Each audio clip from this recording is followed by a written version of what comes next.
Hello everyone, welcome to this video. My name is Muhammad, and in this video we are going to have the second part of EC2 metrics, but with a different solution. In this video we are going to use Grafana, which is a visualization tool that allows us to aggregate metrics and logs from different sources and create dashboards all in one place. So if we go through their website, we can see that we can have different types of data resources. They can be databases, they can be on-premises servers, or they can be instances launched on cloud. What this means is that we can have different servers deployed on different providers, such as Google GCP or AWS, and we can visualize their metrics all in one place, which is really useful when you want to manage the infrastructure. So to start, I'm going to launch an instance. To do so, we're going to have two servers, one on AWS and the other one on Google Cloud. To start, I'm going to choose my region. This time I'm going to choose Stockholm, EU North 1. And then I'm going to launch an EC2 instance. Launch instance. I'm going to call it Grafana server. And I'm going to keep all of the options the way they are. I'm going to proceed without the keeper. And in the previous video, I showed you that in the advanced details part, you can choose the detailed CloudWatch monitoring. But in this video, I'm going to set it by default. So I'm not going to change it in order to show you that the default window of time that the server sends its metrics to CloudWatch is going to be 5 minutes. So I'm not going to change anything, just the name and the keeper, and I'm going to launch the instance. I'm going to do the same thing on Google GCP. If you have a look at the UI, we can see that they are very similar to each other. So on the GCP, as you can see, this is a brand new account, and I'm going to use my credits. So I also suggest you to create your new account if you want to play around with the different services. I'm going to choose Compute Engine, VM instances. Okay, on the AWS side, we have the instance running. And on here, we are going to create the instance. We're going to name it Grafana Server GCP. For the region, let's go with again Stockholm. And then again, I'm going to keep all of the configuration the way it is, and I'm going to create it. So we have the servers running, one on AWS and the other one on Google GCP. To start, let's connect to the AWS instance, and let's apply the same commands that we used in the previous video. So we're going to first install the stress command on AWS. And then while it's happening, let's have a look here. So also on the Google Cloud, we have this server running, and we can connect to the instance through the SSH command. Okay, I'm going to authorize the SSH, and we're inside. Perfect. Let's also install the stress on Google Cloud.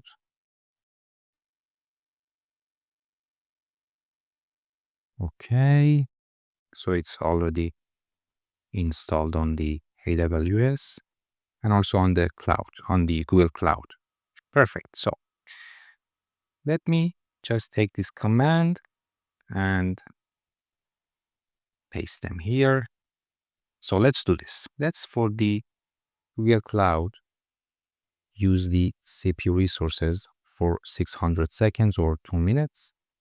And then for the AWS, let's just use 120, right? 2 minutes.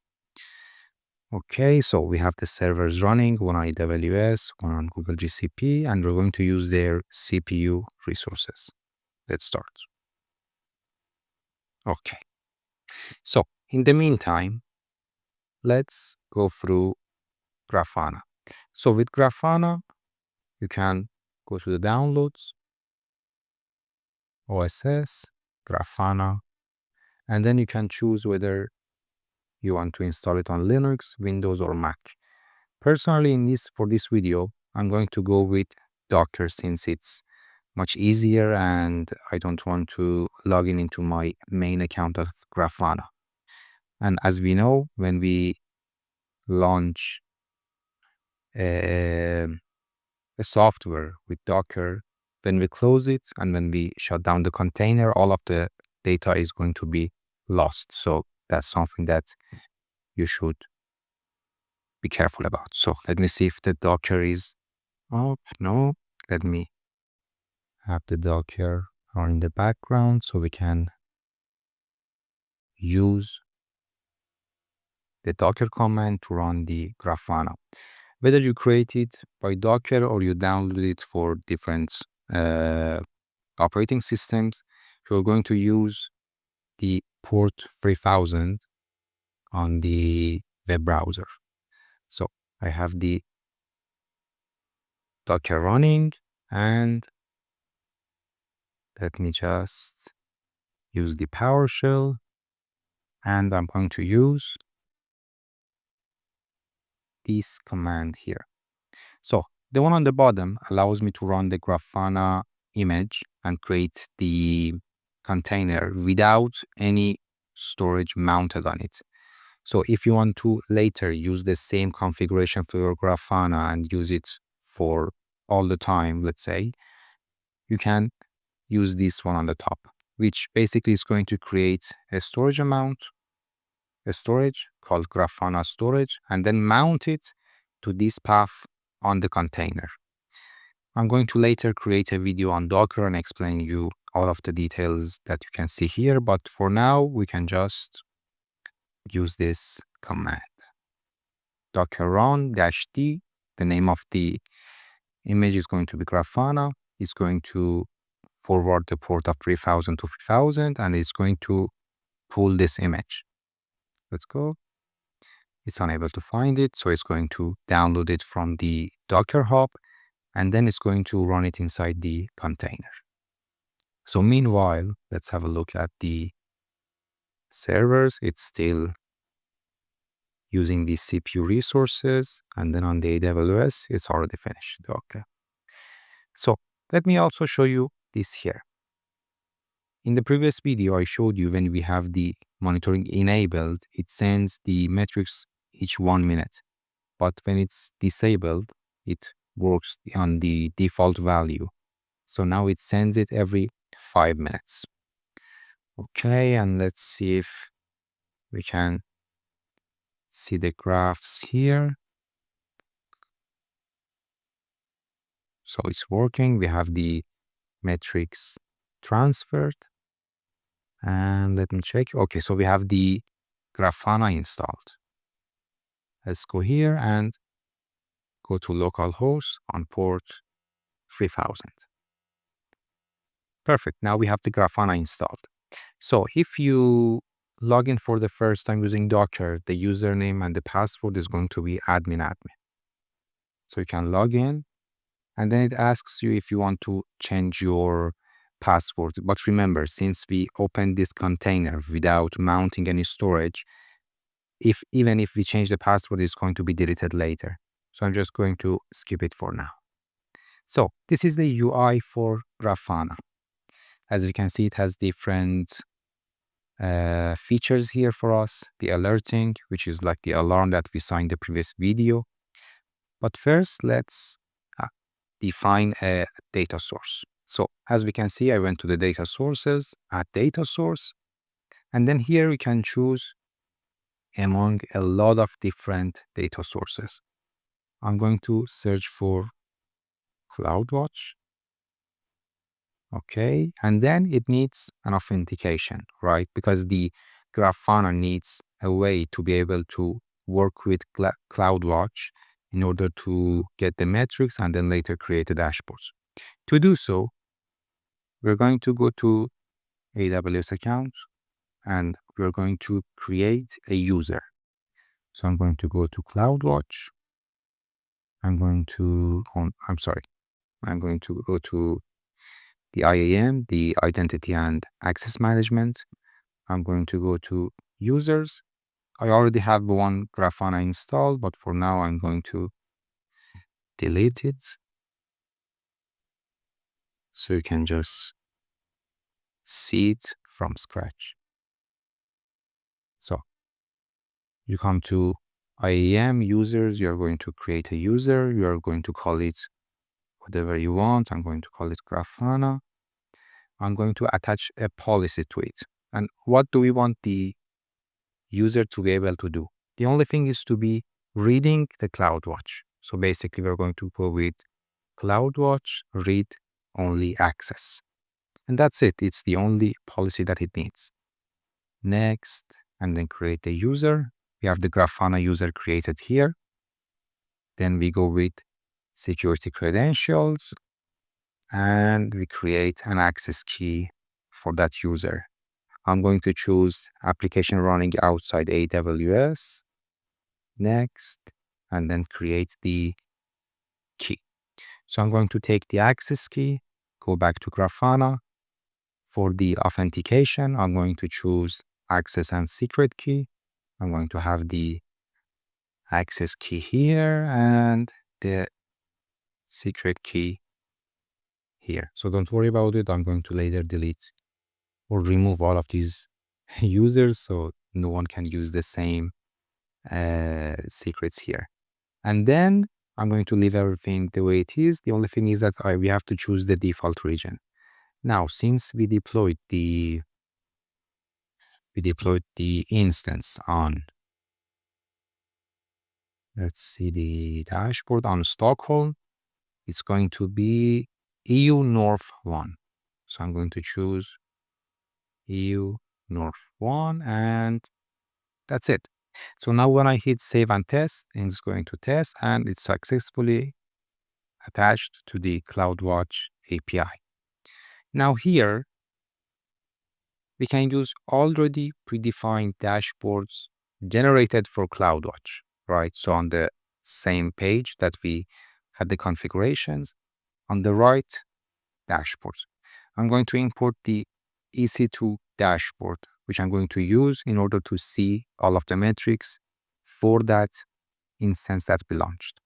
So I'm going to import it and then go to dashboards, and then it's already imported here. So I'm going to look at the graph and it's already here. Perfect. So we can see the CPU utilization and also the inbound and outbound traffic. There are also different metrics here that we can use for the disk, for the network, and also for the status of the checks. So what we did basically is that we got the same visualization that we had on the AWS CloudWatch, but this time on the Grafana. So until now, nothing really fancy about it. But now let's also add the GCP instance that we created. So we can have them both on the same place and we can have the visualization ready for us, which allows us to move faster and have better responses to any problems and errors, right? So we had the server, the instance on Google GCP using the CPU for 10 minutes. So it's still doing that. Now we need to define the Google GCP as a data source. So we did it already with the CloudWatch and we need to add it for the Google Cloud. To do so, we're going to add new data source.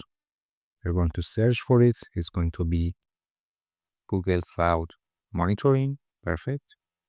And then we need to do the same authentication.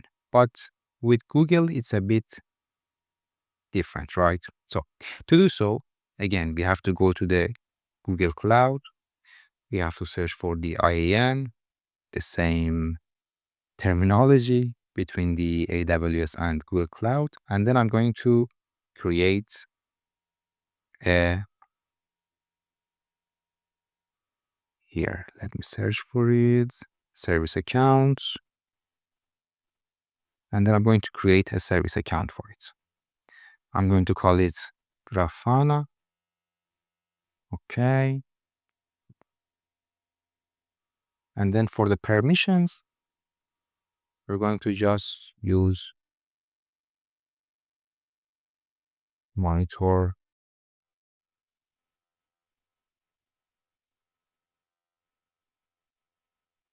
editor. Read and write access to all monitoring data and configuration. Let's see if there is also one for just read access. Read only access to metrics and their projects. Now let's go with the read and write. Okay. Done and done. Perfect. So we have the Grafana created here. We're going to open it.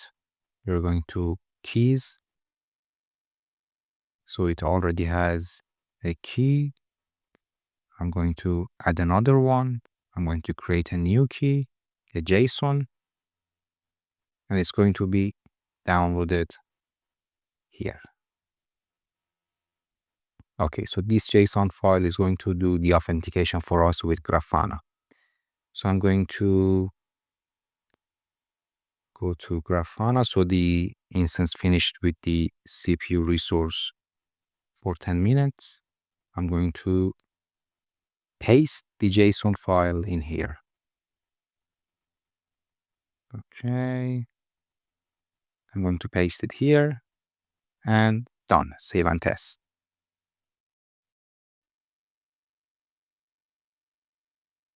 Okay, let me just check what's going on.